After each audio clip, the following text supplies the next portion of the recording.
Game over. Trevor never thought those two words would appear. But there they were, right on his TV.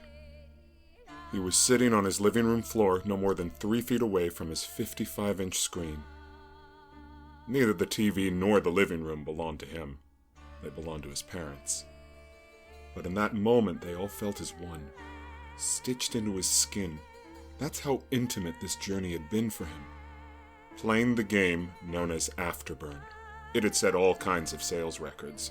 Its blend of deeply drawn characters, wildly inventive missions, epic musical score, beautiful, lush scenic backdrops, a pulse-pounding, heart-stopping final act of revenge, and all of these elements had merged to create the most visceral video game experience that the collective gaming world had known. And now, it was over. It was hard to tell how long it had taken Trevor to finish the game, in terms of hours.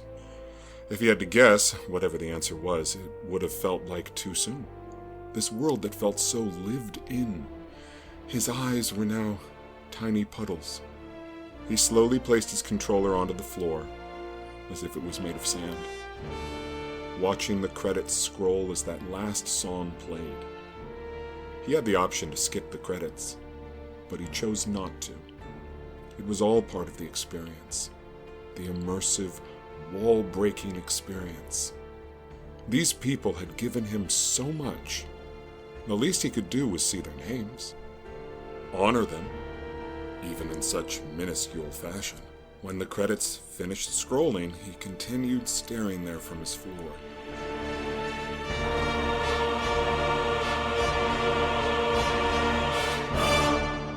His TV was the only light on in his house. His parents' TV. His parents' house. He tried to remind himself of these things periodically, but not right now. The lead character was now sitting alone on screen. Sitting on a beach, staring out into the ocean, with that fiery sky above. There were no more missions, yet the screen had not gone to black. He silently reached for his controller and hit triangle. The lead character got up. He turned him around. The world was still alive, yet for the first time, there were no instructions on where to go. The options, it seemed, were infinite. The entire map was still accessible. He could go into the little cabin just beyond the beach. He could get on his horse and ride back towards the previous towns he had conquered. He could try to swim beyond to the great blue unknown. He could search the desert and try to find that mysterious treasure. Or, hopefully, some of the friends he had made along the way were out there somewhere, waiting to be found. And then, someone turned on the lights. They had an agreement. He could continue playing video games, for God knows how long, but he had to keep his video game console in the living room. This was the rule agreed upon between Trevor and his parents. They saw it as a way to make sure their almost 25-year-old son remained social, and not reclusive to the world. It was not nearly as fun to play such immersive, deeply felt video games when other people were watching, especially your parents. Especially your parents who liked to ask questions about the game you were playing. Questions such as, "Why is it so violent?" But it wasn't violent. Not in Trevor's eyes. The violence was earned. If you had the full context of the storyline, you would understand that.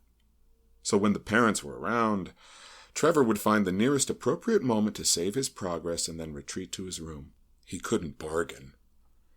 His lack of life prospects had surrendered his ability to negotiate power. He had to acquiesce to his parents' terms, and that was the end of that discussion. The lights were on. The parents had just returned home from a concert. Concert may be a stretch. It was a Neil Young cover band. They had invited Trevor, who declined, because it gave him a chance to finally finish the game. This game that had drawn him so deeply into another world, he began to wonder if it was possible to leave his own.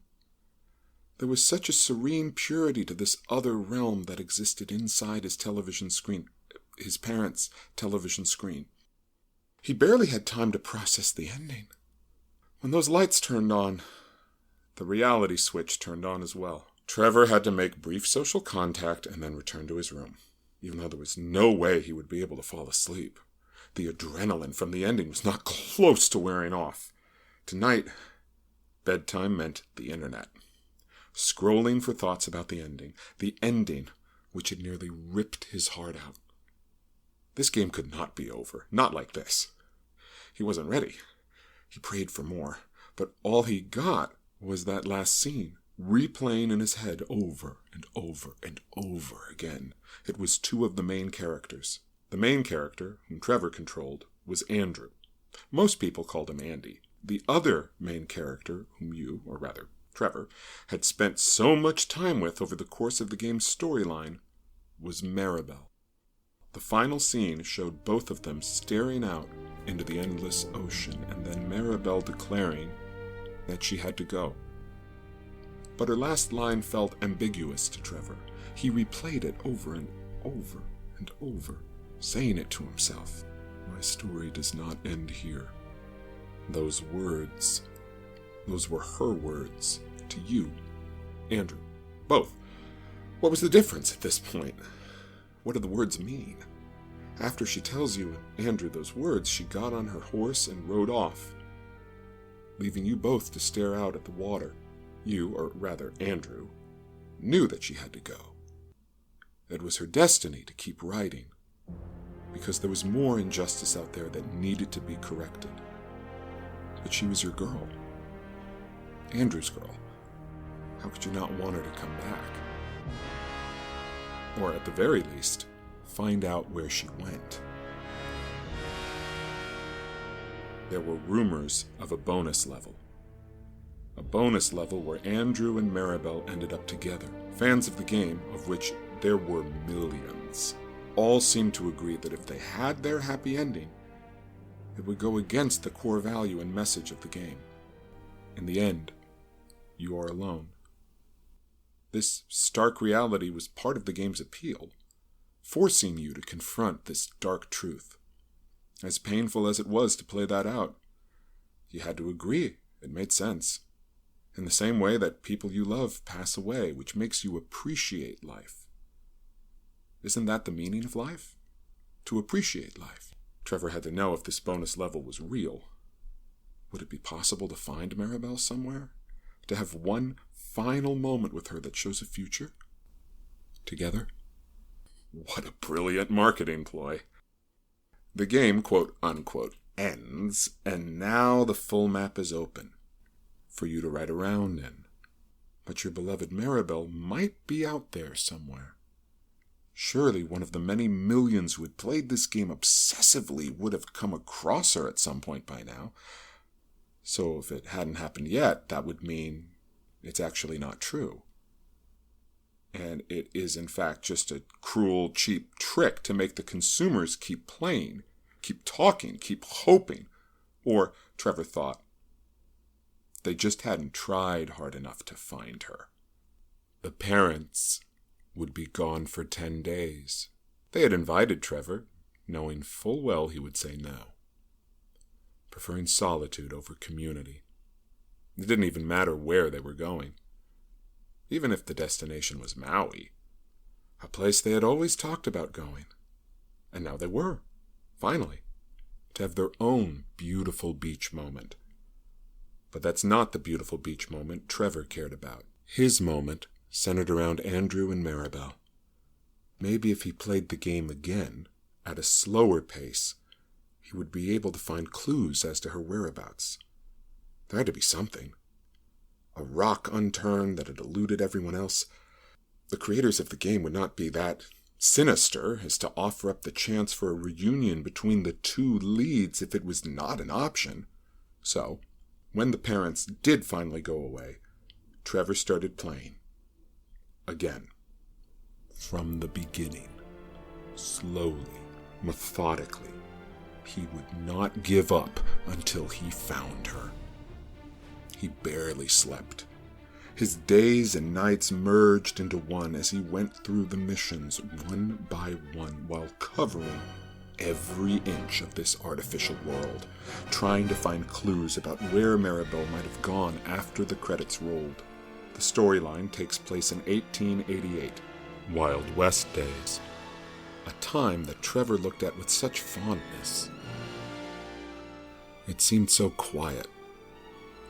This was his main thought.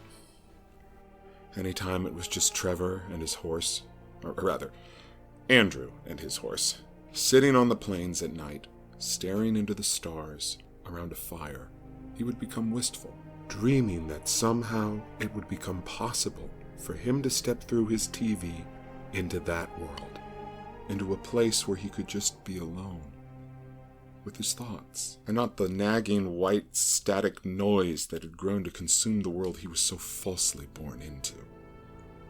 The only times he took breaks were to look online for updated clues. All he found were fan-made reunion videos that offered no solace whatsoever. What losers, Trevor would think. Put in the work. If you want to find Maribel, find Maribel. A fake video would solve nothing. After about the 5th day, he stopped checking online. It was clear nobody was willing to put in the time that was necessary to find her, so he would have to do it on his own. With each new day came the realization that his parents would, in fact, be back at some point in the near future, and then those lights would turn on, along with the mirror they held up showing who and what he was. If he could just have this, though. If he could just find Maribel, something that nobody else had done, he would always have that. But it didn't happen. For as many sleep-deprived notes and clues that he thought he had found, ultimately the game plays out the exact same way. You are left alone on that beach, wondering where she and her horse had ridden off to. There was no epiphany. No new stone that was turned over to reveal the magical clue unlocking her location. It was exactly the same. And the parents would be home tomorrow. They would turn on those lights and he would have nothing to show for it. They would ask what he had done while he was away. Had he tried to find a job? Had he gone for any jogs? Did he clean out the attic? The answer to all of their questions would be no. He felt the way they looked at him as a burden. When he was younger, he could convince himself that they were wrong, and he was misunderstood. But now he was beginning to suspect they were right, until he heard her voice. "Large Americano?" That voice. It sounded like Maribel. Trevor turned. Going to coffee shops was about as social as he got. Normally, he would sit in the corner with his big headphones wrapped around his skull and work on his graphic novel. The same graphic novel he'd been working on since he graduated high school almost 7 years ago. The main motivation for making his own graphic novel was because his parents saw how much he loved video games. They always told him how creative he was. It seemed natural through their eyes for him to use his passion and make his own story. Maybe that story could become a video game one day. They had a point. It made too much sense not to try. So he started writing, drawing, dreaming of his own epic tale that would one day be worshipped in the same way by the same number of gamers all over the world as those who knelt before the throne of Afterburn. Today was not about working. It was about loading up on caffeine and then heading back home to enjoy his 2 days of solitude before the parents came home and turned the lights on. But today, the lights were still off, and that voice sounded just like Maribel. Could it be? Couldn't.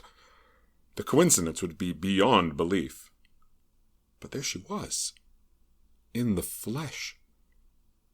She even looked like Maribel. Perhaps she was the actual inspiration.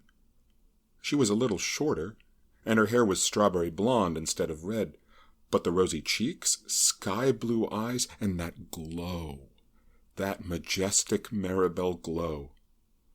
Please make this real, he prayed. Trevor quickly looked up the actress who voiced Maribel. His hands were shaking. He could barely type in her name. It couldn't be. It was.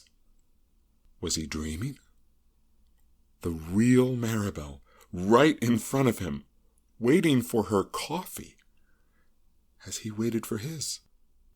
This had to be some kind of sign. The sign of signs. His mouth was open. He held his phone inches from his face, quickly turning back and forth between Maribel's. Just as he started to open his lips, she smiled, took her coffee, and walked outside. She was on the verge of opening up her car when she heard him from nearby. "Excuse me?" Maribel turned around. Trevor was standing there, not too close. He didn't want to startle her. He could barely make eye contact as he asked her, "Maribel?" It took her a second, and then it dawned on her. She smiled. "Oh my God, yes. Wow, good ears." Trevor was now making eye contact, smiling even. He was quickly trying to form words. "I'm a big fan," he said. "Oh, thank you. That's nice. Happy holidays." Her face was glowing as she opened up her door and got inside, locking the door as soon as it was shut. Then there was a tap on the window. She turned on her engine and then slightly lowered her window. Her face was not glowing as bright. Her smile was still present, but it felt forced rather than natural. Trevor had to say it. "Sorry to bother you. I just had to ask because I just finished the game and the ending. You say that line? You remember the last one? The last line?" She shook her head, trying to be polite. "Sorry, no, I don't. I'm actually in a hurry. I apologize." Trevor put his hand on the window. His fingers gripped the top of the glass. He persisted. "Sorry, this just feels like fate. I have to ask, where did Maribel go? At the end? You must know." She was now slowly putting her car into drive and very subtly trying to leave as she shook her head, keeping just a tiny glimmer of her fake smile to create some sort of social buffer zone. "I don't, but thank you for playing. Happy holidays." Trevor's hand swung to the left as his body remained in place while she drove away. Trevor didn't move. He just stood in the road watching her leave him. Again. That was not an accident. He was sitting in the corner of the corner with his big sweet coffee, staring at nothing and thinking about everything. That was Maribel, in the flesh. If he told anyone in the gaming community what had just happened, they wouldn't have believed him. He should have taken a picture. Damn it, he thought.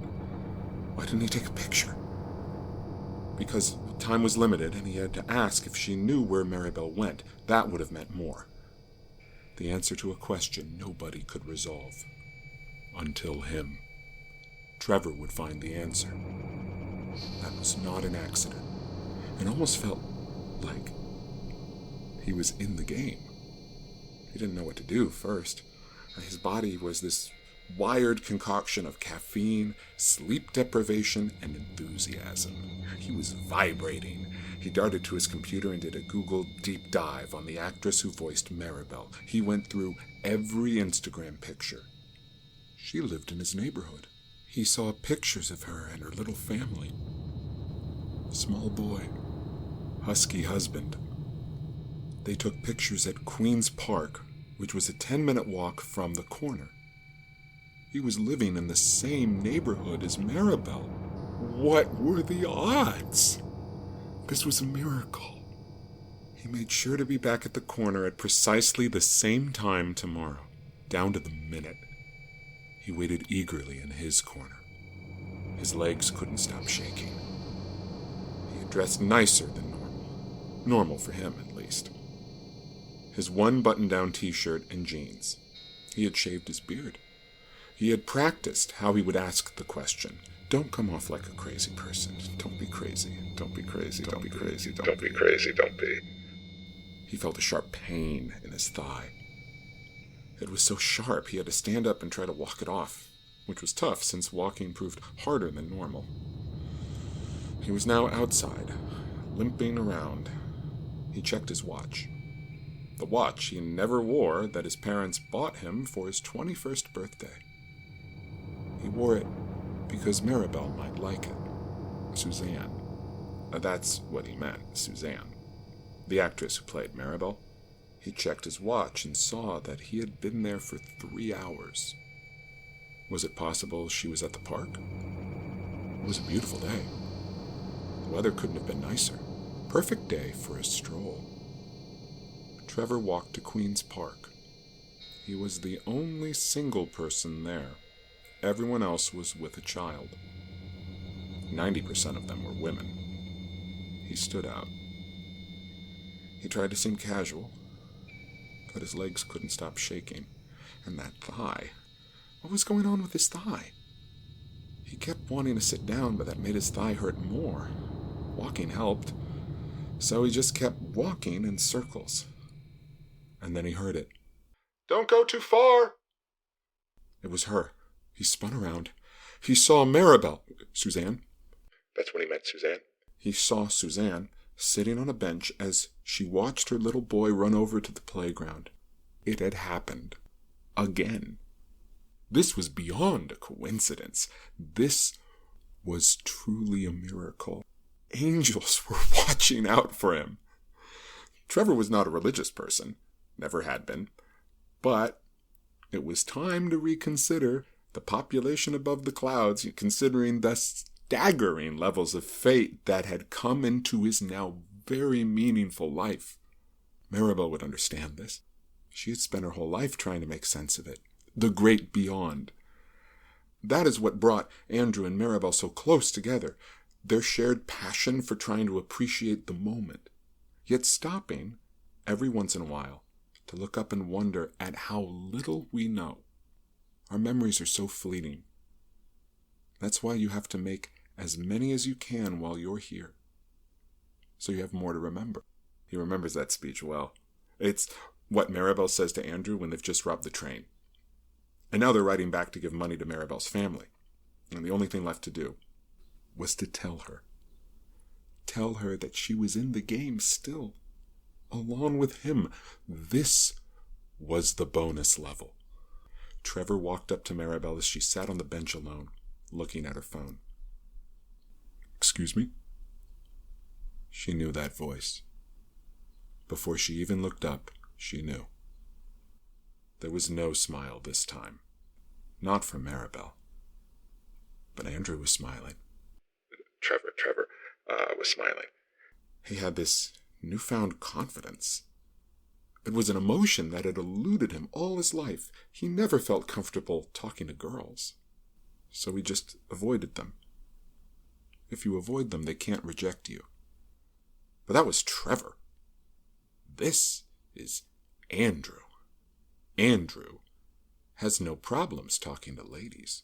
So he continued talking to Maribel. "We chatted the other day. Sorry to bother you again. I'm just a big fan and thought it was such a coincidence seeing you because I had just finished the game for the second time." She looked at her phone and then started to stand up, trying to be polite as she told Trevor, "Yes, excuse me for 1 second. I just need to check on my son. Sorry." Trevor smiled and nodded as she walked past him and then over to her son, who was standing near another child and that child's mother. He watched her talk to the other mother, who looked over at him, alarmed. He stood there, patiently, even when both of the moms went over to speak with the only other man in the playground, a fairly big man, burly. When they started speaking to him, the burly man looked over at Trevor. He held up one finger towards them and then started walking over to Trevor. He had a brisk, yet casual walk, trying not to be obvious. "Hey there." Before Trevor could even respond with his own hey, the man continued, "Do you have any children here?" Trevor looked around and said, "No, I'm friends with Maribel. You know her as Suzanne." He asked what Trevor's name was. "My name is Andrew." "Andrew what?" Burly Man was now cracking his knuckles as Trevor waved to Suzanne. "I just need to speak with my friend. It's very important." Burly Man tried to block Trevor's line of sight towards Suzanne as he spoke, sharply. "Andrew? Okay, Andrew. Suzanne doesn't know you. We have a couple of options. You can leave. Now, because what you're doing is illegal. Trevor seemed confused. Illegal? No, I think there's been a misunderstanding. I'm Andrew. The man took a step forward. He was now standing in Trevor's personal space. The second option is I call the cops. Those are the best options for you.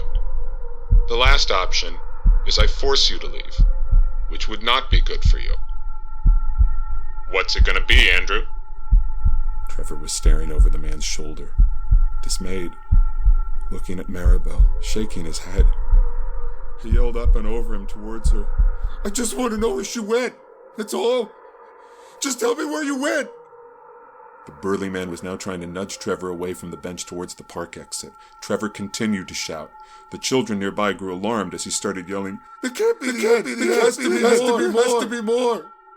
Burly man had finally gotten him out of the park, but continued to stand there and said, aggressively, while putting his phone to his ear, The cops are on their way, Andrew.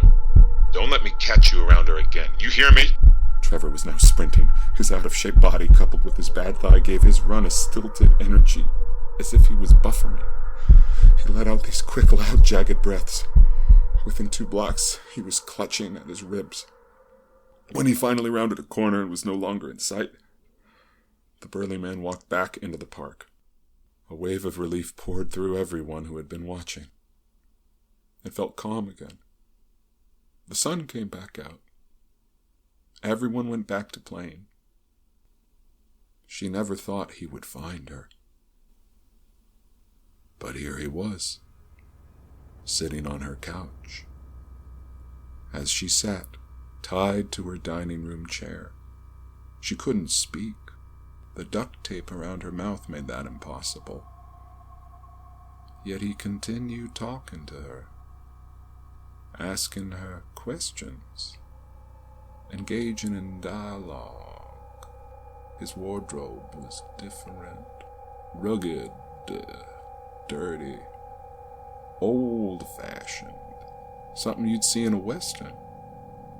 Cowboy hat, denim jeans, cowboy boots, wide leather belt, bandana, black gloves.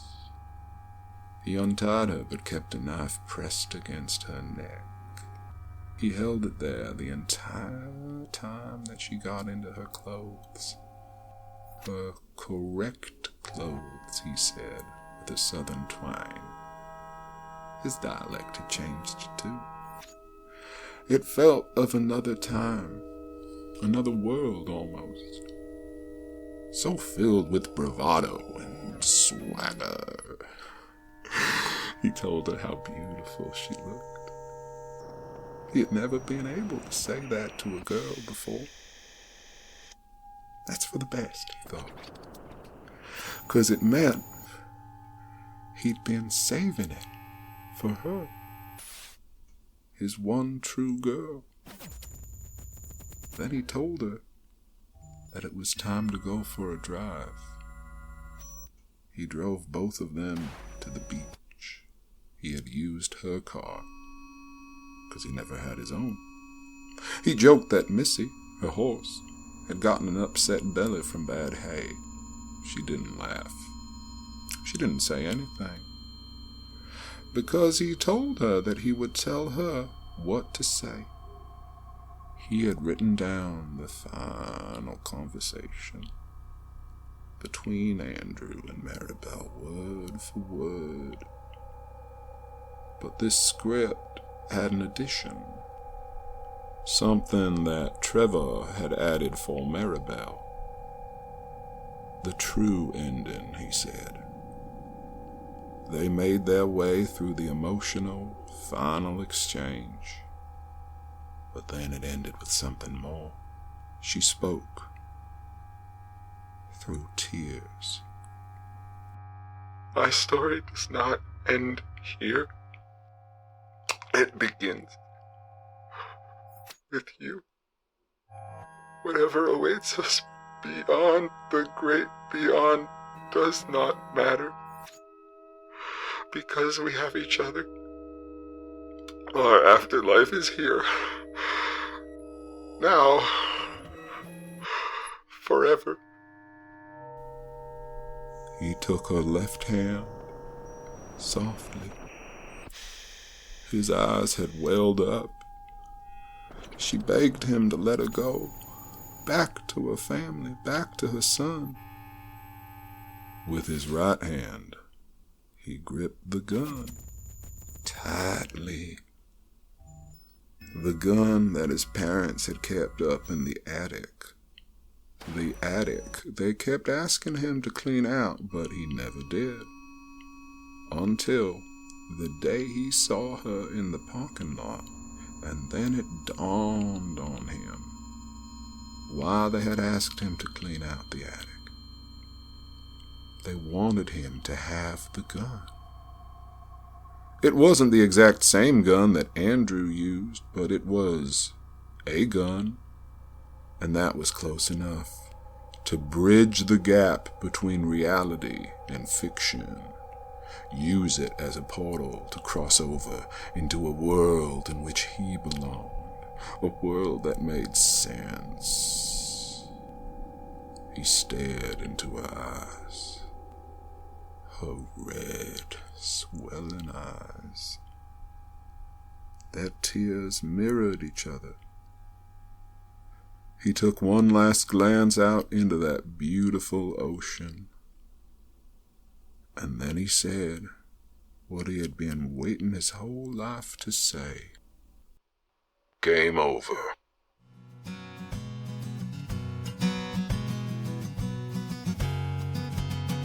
Time whispers soft in the night, the shadows dance in the twilight. I can feel your hands slipping mine. With each tick the story unwinds. Oh, the choice to rise or to fall. In the end we answer the call. Father Time is a river flowing through us so shy. We can cherish or deliver, but the stars will fade inside. In the green hills is where dreams lie. Hear the echoes of voices gone by. We are travelers on borrowed days. With a heart full of love we gaze at the paths that we wander and weave. Hold the moments lest we grieve. For Father Time is a river flowing through us so shy. We can cherish or deliver, but the stars will fade inside.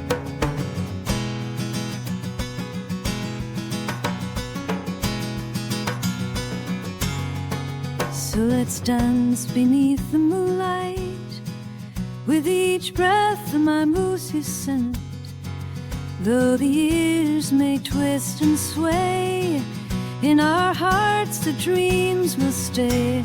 For Father Time is a river flowing through us so shy. We can cherish or deliver, but the stars will fade inside.